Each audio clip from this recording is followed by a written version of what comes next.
Projects zirambwirwe harimo Kisaruwoko omuraka gwa Kagara omugomborora yakashagamo mu district ya Lyantonde amazireho miliyoni ziri kurenga 400 kandeji nehwera abatura ba Kisaruwoko na kayera bari kusima ministry na government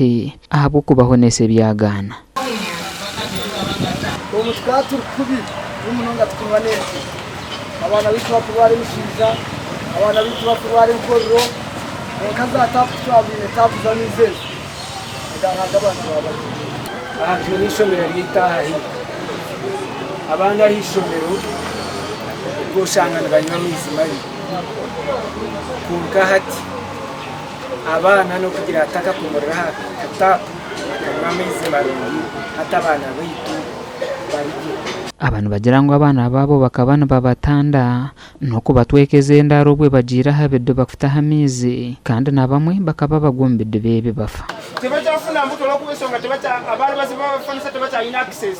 ngo basanga ngabali babasanga ku damu sawa 2 usanga abana wala bawa nika kati amazi ugaje wa oleka ne sefuriye kucyoto nge etanso kunyirira no obuka no wali amazi loteka wa bagenda nakumazi waro kusana amazi ngabasara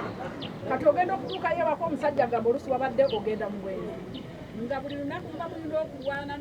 kati obutabanguko mu maka bwavaabo tetukyalwana n'abasajja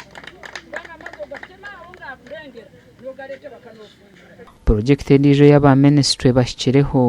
n'eyakaroro muri kino ne town council omu district ya Rwampara eri kushohoza litazi kashanju z'amaizi buri shaaha kandi egi nehwera abatura bakarora hamwe na buhihi abatwire batine mizi tubeni twija tutaho wogo mukazi aho mu kisharara typhoid beta kuturugaho endwara zibesta kuturugaho nitubasima tutinde bugarukiro abantu abamizi hati project age